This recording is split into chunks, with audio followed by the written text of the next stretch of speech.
Deux rapports font un état des lieux du système éducatif au Burkina Faso. Ils posent un diagnostic sur l'enseignement supérieur au Burkina et ils font une prospection sur les nouvelles interpellations et inquiétudes. Les conclusions ont été remises au chef du gouvernement ce matin. De nouvelles du CIAO dans cette édition du journal. Focus sur la passion poupée mandiant au stand de Habibou Maré. Des poupées aussi bien décoratives qu'utilitaires. Des gadgets qui interviennent dans le quotidien des ménages retiennent l'attention des visiteurs. Hillary Clinton exhorte Alger à soutenir une action militaire dans le nord Mali. La secrétaire d'État américaine a rencontré le président algérien ce lundi dans ce sens. L'Algérie qui attend les grandes lignes de l'intervention militaire que prépare la CEDEAO avant de se décider. Madame, Monsieur, bonsoir. Bienvenue aux actualités sur la RTB. C'est par la politique intérieure que nous ouvrons cette édition. Le Point Naba l'avait annoncé hier sur nos antennes. L'UPC s'est rendu chez le Moro Naba Bango pour recevoir conseil et bénédiction pour des élections apaisées. L'Union pour le progrès et le changement a présenté à l'empereur des Mossé ses candidats aux municipales et législatives couplées du 2 décembre 2012. Et Léonore Yabanga était à la cour du Moro Naba pour l'événement. La campagne pour les élections couplées municipales et législatives du 2 décembre 2012 s'ouvrira très prochainement et l'Union pour le progrès et le changement UPC sollicite les conseils de Sa Majesté le Moro Naba Bango. À travers une visite de courtoisie, le parti a présenté ses candidats de la province du Katiogo à Sa Majesté et prêté oreille attentive à ses conseils pour une campagne réussie et apaisée.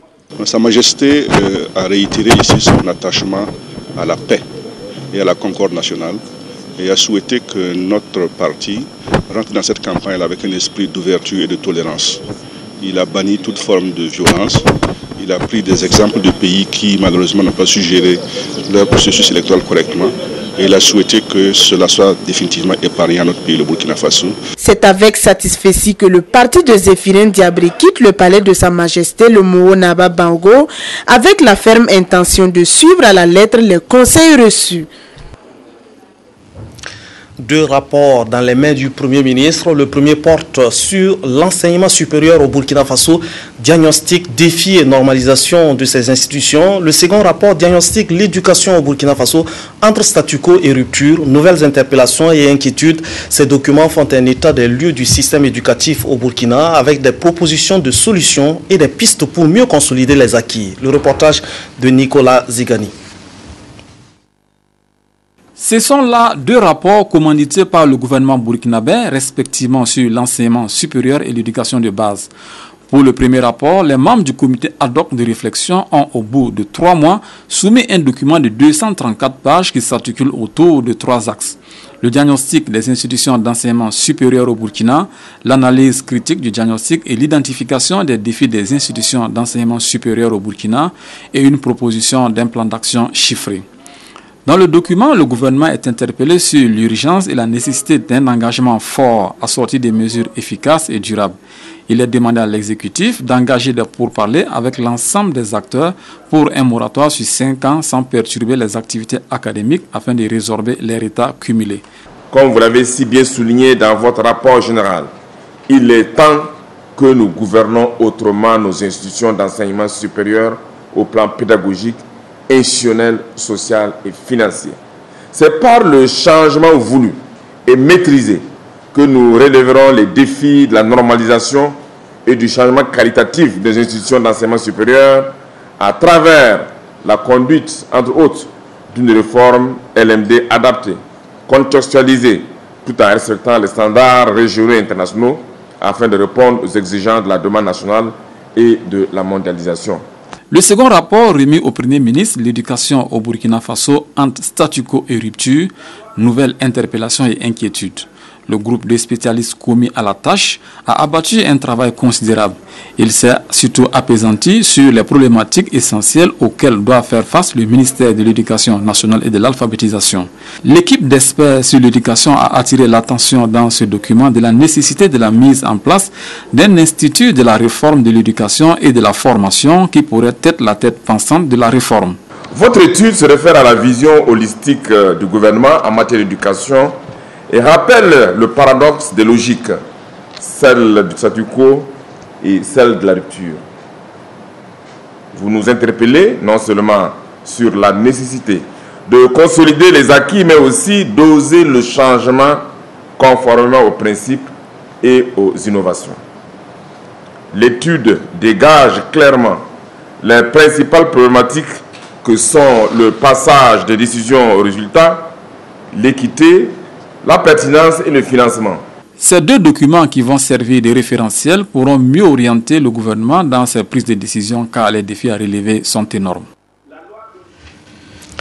Le Premier ministre Béon-Luc Adolphe Tiao qui était ce lundi à Bobo-Dioulasso pour lancer les travaux de construction d'une cité universitaire dans la ville de Sia d'un coût de plus de 6 milliards de francs CFA. Ce projet est le fruit du partenariat entre la Banque islamique de développement et le gouvernement du Burkina Faso. L'infrastructure doit ouvrir ses portes en décembre 2013 et permettra d'héberger plus de 1000 étudiants. De Bobo, le reportage de Karim Sissé.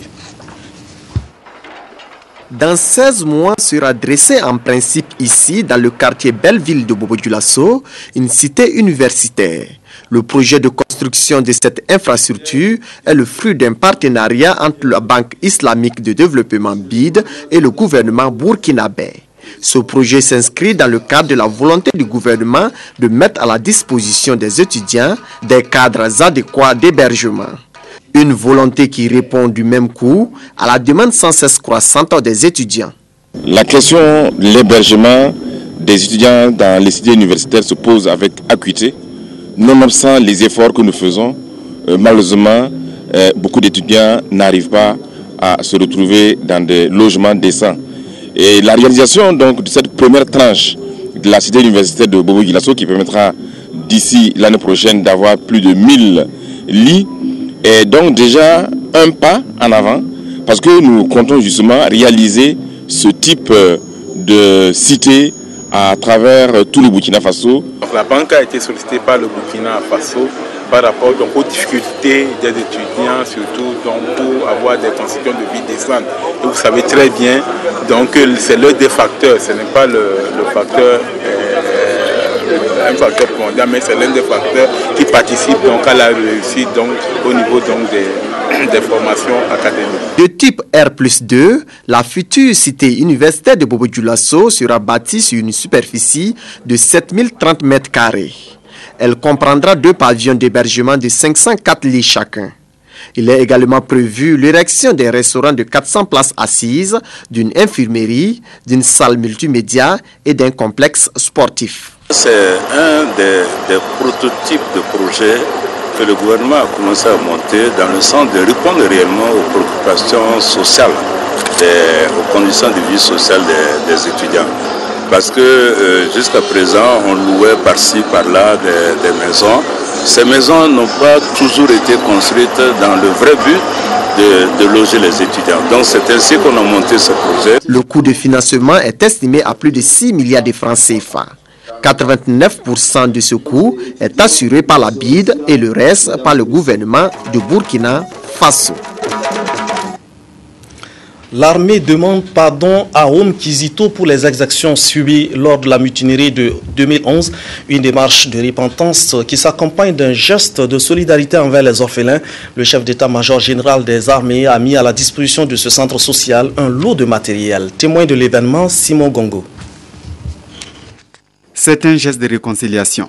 Avec de l'huile, du savon, du sucre et bien d'autres, le général Honoré Nabéré Traoré est venu demander pardon à Oum Kizito au nom de l'armée pour les événements malheureux de 2011. C'est un acte de solidarité envers Oum Kizito. Et vous savez aussi que pendant les événements de l'année dernière, les comportements des militaires ont causé beaucoup de préjudices au sein de cette communauté. Donc nous voulons aussi dire officiellement pardon. Ces gestes arrivent au moment où l'association héberge 40 enfants orphelins, abandonnés et démunis. Ils sont placés ici jusqu'à adoption. Ils ont tous entre 0 et 5 ans. On apprécie vraiment bien pour une telle action et nous souhaitons que ce soit quelque chose qui puisse se reproduire au niveau de toute la nation et afin que tous ces enfants qui vivent, chacun prenne la responsabilité soi-même et qu'on sache que ces enfants, ce sont nos enfants. L'année dernière, un groupe de militaires est rentré troubler leur quiétude, comme ce fut le cas de Simon Compaoré, maire de Ouagadougou. Aujourd'hui, par un signe de réconciliation réussi, le maire tient à dire merci. Qui l'eût cru? En tout cas, ce sont des gestes qui montrent qui donnent un sens au thème de ce 52e anniversaire, renforcement des relations armées-nation. Je crois que c'est un geste fort, surtout à cet endroit emblématique où on essaie de récupérer les tout petits qui vont devenir demain les forces vives de la nation. Je profite donc de l'opportunité que vous me donnez et à ma qualité de parrain de cette cérémonie pour dire merci au chef d'état-major général des armées, à toute l'armée pour ces nouvelles initiatives. Pour ces 52 ans, l'armée veut se rapprocher de la population, d'où le thème pour un lien armée-nation. À présent, un tour au Siao. Abibou Maré est une habituée du Siao depuis 1996. Ces poupées, aussi bien décoratives qu'utilitaires, retiennent l'attention du public à chaque édition. Focus sur le stand de Poupée Mania dans ce reportage signé de Boukari Ouedraogo. Depuis 1996 et à chaque édition du Salon international de l'artisanat de Ouagadougou, Abibou Maré a toujours franchi cette entrée principale. Pour cette 13e édition, c'est ici au pavillon jaune que se dresse son stand, un stand atypique où la modernité rencontre la tradition. Ici, l'accent est plutôt mis sur l'esthétique, la présentation des objets qui interpellent les passants. Voilà, quand un client achète ici, au lieu de lui donner un sachet plastique, nous on emballe ici avec les sacs écolo Poupée Mania. Voilà. Ici c'est les petits paquets pour les magasins, pour les bijoutiers, ceux qui achètent les bijoux, qui fabriquent aussi. Voilà, ça c'est à eux. Ça c'est les cabas pour les cadeaux. Voilà. On peut offrir aussi des parfums, des chemises. Voilà, on emballe avec ça. Tous les objets sont très mis en valeur, c'est très joli. Il y a des choses originales, la qualité des produits, c'est bien travaillé, c'est très très joli, c'est un beau stand. Un stand qui ne désemplit pas et pour cause, les objets autant décoratifs que utilitaires sont à des prix abordables. Les prix sont bien placés, oui. Parce que quand on regarde la qualité du travail, bon, oui, les prix sont bien placés. Puis on peut peut-être un peu négocier. Léa Creux est acheteuse professionnelle et comme à chaque édition du Siao, c'est ici au stand de Poupée Mania qu'elle effectue la quasi-totalité de ses achats. Ah, c'est très joli. Le travail est très... it's very neat work. Abibou Maré vit pleinement son art. Cela se perçoit à travers son style assez original qui côtoie les réalités des Antilles.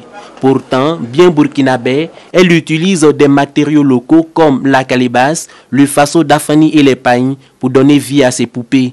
Un stand comme celui-ci donne l'occasion de repartir avec un petit souvenir du Siao, car ici, les poupées ne sont pas seulement destinées aux enfants, les grandes personnes en trouvent également leur compte. La bijouterie africaine dévoile également ses atouts au Salon international de l'artisanat de Ouagadougou. Des bijoux faits de pierres précieuses, de matières naturelles et façonnés sous toutes les formes. Des parures qui viennent de tous les horizons avec leurs attraits spécifiques. Reportage Roger Kam et Abdelaziz Yakibou qui ont fait le tour des stands à la recherche de ces atours de la beauté. Le Salon international de l'artisanat de Ouagadougou scintille par 1000 parures qui séduisent plus d'un visiteur. La bijouterie africaine étale son talent. De l'Algérie en Afrique du Sud, de l'Éthiopie à la Côte d'Ivoire, l'offre est abondante et variée. Des bijoux dans tous les états, des parures faites d'alliage de matières premières naturelles et précieuses.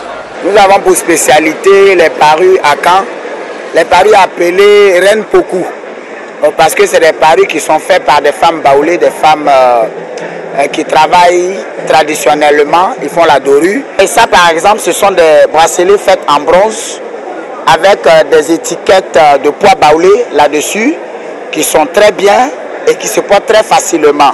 Et là vous avez des poids baoulés dorés. Les couturiers les utilisent très souvent dans les vêtements de femmes. La bijoutière Binei Mathilda du Ghana, elle a pour spécialité la valorisation des matières comme la pierre et autres produits précieux de Maigre. On observe là des pierres précieuses du Ghana, des pierres qu'on retrouve principalement au Ghana comme mix d'or. On fait des enjancements pour obtenir ce type de collier là. Là, on a des agencements, c'est très beau. Ça peut se porter avec des bassins, brodés, des tenues de soirée. Ça fait très beau et c'est vraiment... Et on a une forte affluence quand même. Jérôme Bogirenou du Centre de promotion de l'artisanat du Bénin, lui, est venu donner à voir des produits de la bijouterie Made in Bénin, faits à base d'argent. Tout est fait à la main. C'est des bijoux africains, typiquement africains. Les clients aussi comprennent maintenant que la matière première coûte cher. Avant, ils savent le prix, mais aujourd'hui, ils savent également que c'est cher. Donc, ils ne se plaignent pas pour le prix.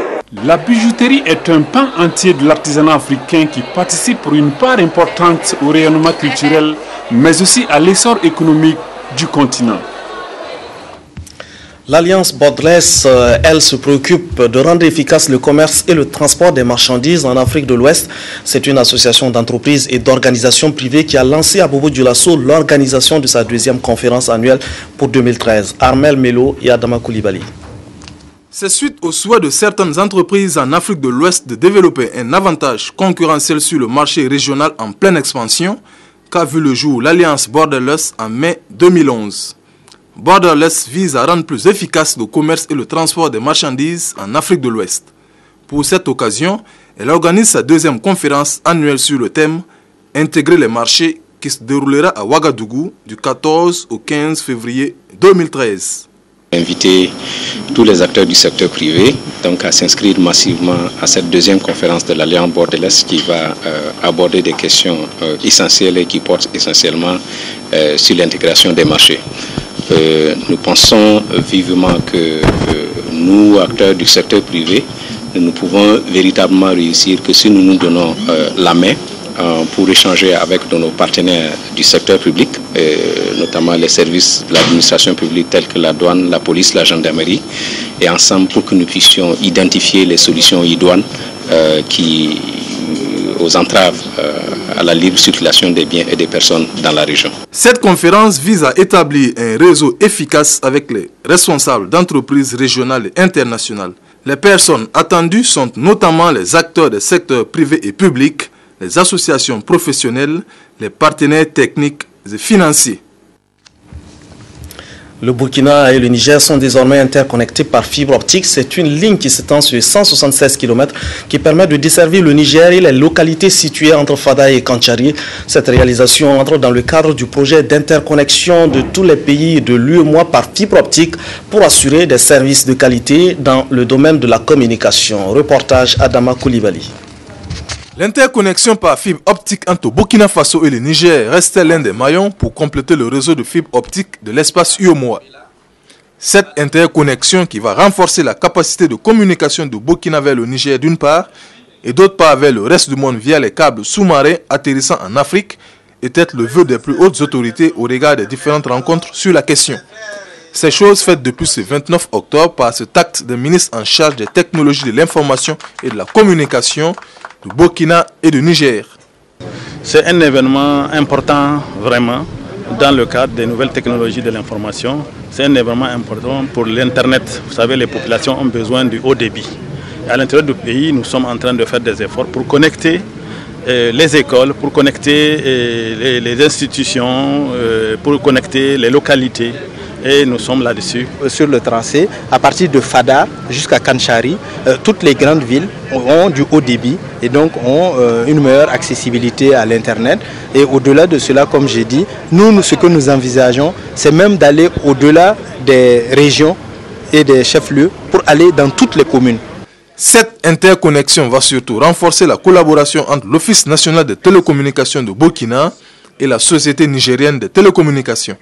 Cette interconnexion va permettre d'abord aux deux populations des deux pays de communiquer, bien sûr à travers l'utilisation du téléphone, mais également au Niger, comme j'ai dit, d'avoir un accès aux câbles sous-marins, puisqu'ils vont être capables d'atteindre tous les pays voisins. D'une longueur de 176 km, cette fibre optique de 36 brins entre Fada et la frontière du Niger va traverser des localités, notamment Kantchari, et ainsi renforcer les services de communication. Sa réalisation a nécessité la somme de 1,5 milliard de francs CFA. En milieu rural, agriculteurs et éleveurs cherchent à mieux se comprendre pour minimiser les conflits récurrents qui compromettent dangereusement la paix sociale. À Manga, dans le centre-sud, les deux parties se sont retrouvées en présence des autorités administratives avec à leur tête le ministre des Ressources animales. Les échanges sur cette question sensible devraient déboucher sur des recommandations en vue de bâtir une entente solide et durable dans le partage des ressources naturelles. Le reportage de Moumouni Soubaïga. Les agriculteurs, les éleveurs, les exploitants forestiers et miniers, ils sont nombreux à exploiter les ressources naturelles. Reste que sur le terrain, la cohabitation pacifique est loin d'être une réalité. Chaque année au Burkina Faso, on enregistre environ 700 conflits liés à l'exploitation de ces ressources et les conflits les plus récurrents opposent les agriculteurs aux éleveurs. C'est une situation qui compromet la paix sociale et c'est pourquoi le département en charge des ressources animales a opté de prévenir que de guérir. Des dispositifs qui existent pour la conciliation, est-ce que nous les appliquons comme il faut? Pourquoi il y a toujours des excès en matière de conflit? Ce sont donc ces dispositifs-là que nous voulons revisiter à partir donc de l'existant et voir s'il faut relire ces textes qui existent. L'une des principales causes de ces conflits est l'explosion démographique et la région du centre-sud est parmi les régions les plus touchées par ces conflits. L'année 2012, nous avons déjà relevé 3 conflits assez sérieux. Nous avons pu, grâce à l'intervention des uns et des autres, maîtriser entre agriculteurs eux-mêmes et ensuite entre agriculteurs et éleveurs parce que les pistes sont obstruées, les gens ne peuvent plus passer avec leurs animaux, si bien qu'il y a toujours des dégâts des champs et ça provoque justement le conflit éleveur-agriculteur. Si un chef coutumier tranche une décision et que ça va en justice, ce n'est pas reconnu. Alors je pense que cet atelier va nous permettre de concilier, j'allais dire, tradition et modernité pour trouver le juste milieu. Il s'agira pour le ministère des Ressources animales de porter à la connaissance des populations locales du centre-sud les textes relatifs aux fonciers et adopter des communs d'accord, des recommandations et des règles de bonne conduite pour consolider la paix sociale. Avant d'entamer les échanges, le ministre des Ressources animales, le docteur Jérémy Tengawe Draogo, a remis des chèques aux éleveurs de la région pour les encourager à produire plus. Lumbila entre dans le cercle des communes disposant d'un système d'approvisionnement en eau potable. Le gouvernement a investi 1,950 milliard de francs CFA pour construire un complexe de stockage, de traitement et de distribution d'eau aux populations. Une réalisation que la population a accueillie ce matin dans la liesse. Estelle Judith Assorba. Ce geste marque la mise en service officielle du système d'alimentation en eau potable dans la commune de Numbila et les localités environnantes.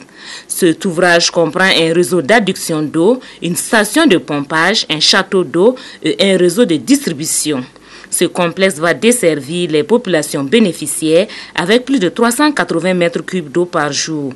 Avec une telle capacité, les difficultés d'accès à l'eau potable dans cette commune ne seront plus qu'un mauvais souvenir. Pendant très longtemps, Ouagadougou était approvisionné en eau potable à partir uniquement du barrage de Lumbila. Alors, Lumbila n'avait pas d'eau potable, n'avait pas d'eau courante. Alors, vous avez un ouvrage aussi important qui ravitaille Ouagadougou et vous n'avez pas. Donc c'était vraiment très frustrant pour les populations. Et donc le fait que nous ayons pu faire venir l'eau à partir de Zignaré et donc alimentée donc par le barrage de Ziga, je pense que c'est véritablement un grand soulagement. Non seulement, évidemment, ça va contribuer à améliorer encore nos chiffres en matière donc de taux d'accès à l'eau potable. C'est un problème que l'on résout pour la population de Lumbila parce que véritablement ils en avaient besoin. Donc vraiment je suis très comblé. Cette infrastructure moderne permet d'intégrer désormais Numbila dans le réseau de l'Office national de l'eau et de l'assainissement.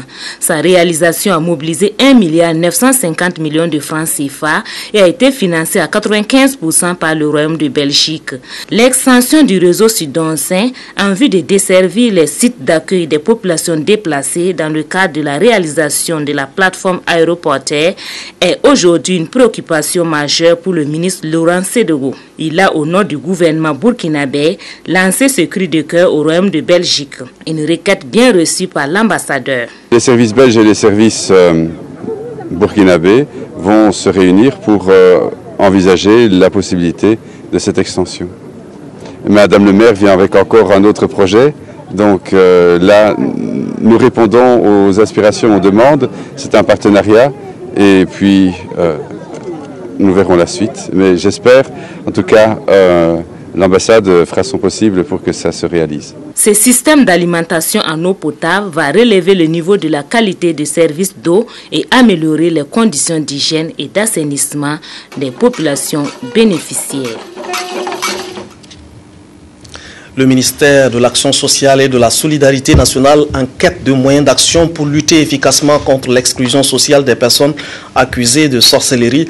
Le Burkina s'est doté d'un plan d'action en la matière. Il reste à trouver des financements pour sa mise en œuvre et à diffuser son contenu pour une large appropriation de ce document de politique. Le département de Clémence Traoré Sommet initie à cet effet des échanges avec des partenaires techniques et financiers et les communicateurs, dont Kadi Sanogo.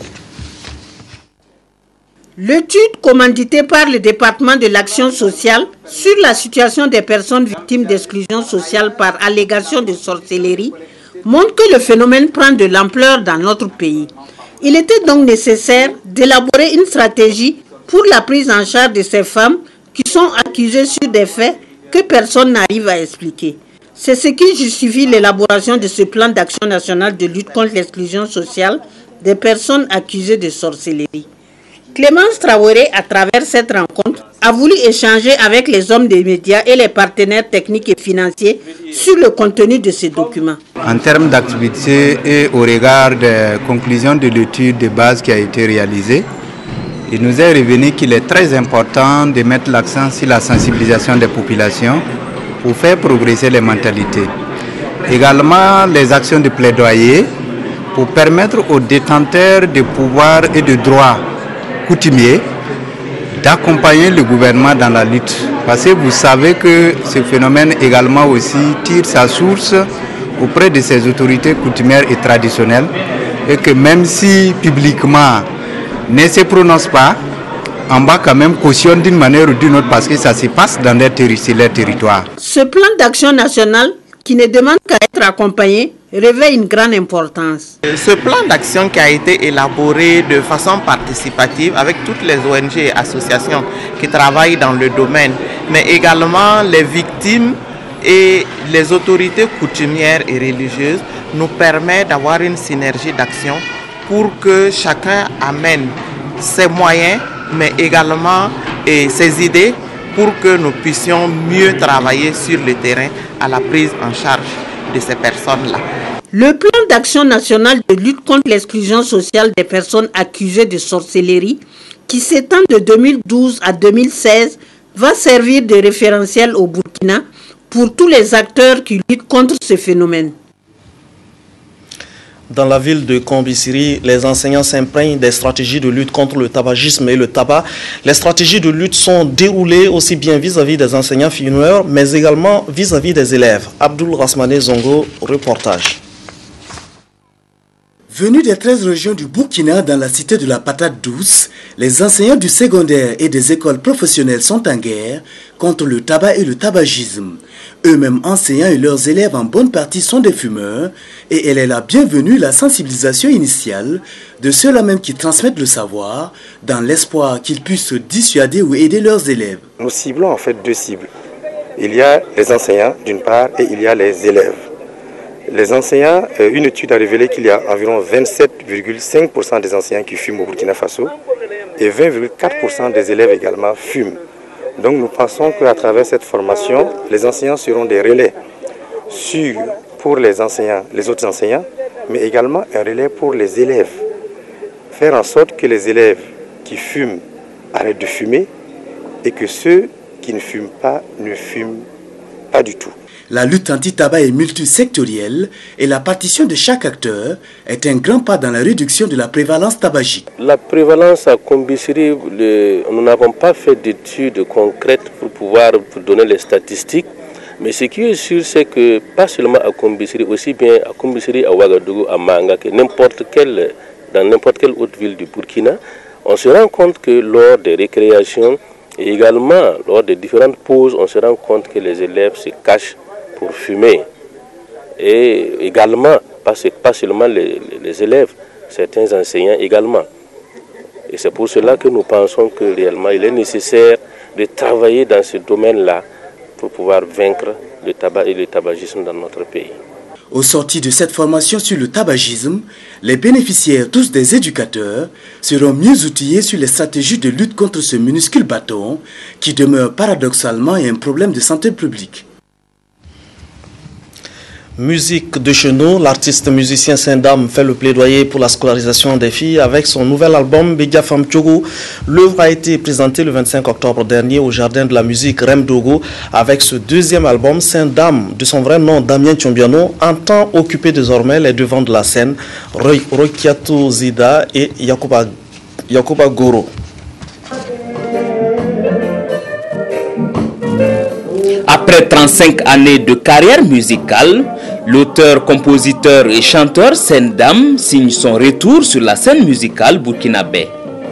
Bidia Fam Tchogo ou scolarisation des jeunes filles en Goulma-Tchéma, c'est le titre de ce deuxième album à travers lequel l'artiste compte apporter un plus à la musique burkinabé. Il y a plusieurs manières de faire la musique. Et moi, je suis en train de choisir une voix qui, je suis sûr, portera haut le flambeau du Burkina Faso. Depuis quelques années, nous sommes envahis par des musiques, des sonorités étrangères. Et ça me dérange beaucoup. C'est l'une des raisons pour laquelle d'ailleurs j'ai arrêté de jouer dans les maquis. Je crois que j'ai commencé un chemin qui sera long, c'est vrai. Mais il faut oser le prendre. Et je sais que d'ici quelques années, avec l'appui d'autres congénères, d'autres collègues qui ont mon âge, qui sont en studio, qui préparent des choses, je pense que d'ici quelques années, la musique burkinabé va changer totalement. Dieu, la paix, la vie chère et bien d'autres thèmes sont abordés dans cet opus de 10 titres chantés en français, moré et goulma-tchéma. À travers cet album, Sendam, de son vrai nom Damien Tchombiano, entend sensibiliser les différentes couches sociales sur la question de la scolarisation de la jeune fille. Il a décidé de mettre son talent au service d'une cause noble, celle de lutter contre l'analphabétisme dans notre pays. Et c'est aussi en faveur de l'alphabétisation et de la scolarisation des jeunes filles. Et c'est un devoir pour nous d'être à ses côtés ce soir pour l'encourager. Pour ce concert dédicace, Sendam a gratifié le public de cette prestation en live. Et il donne rendez-vous aux mélomanes burkinabés le 29 décembre prochain pour une autre prestation. Je signe donc de...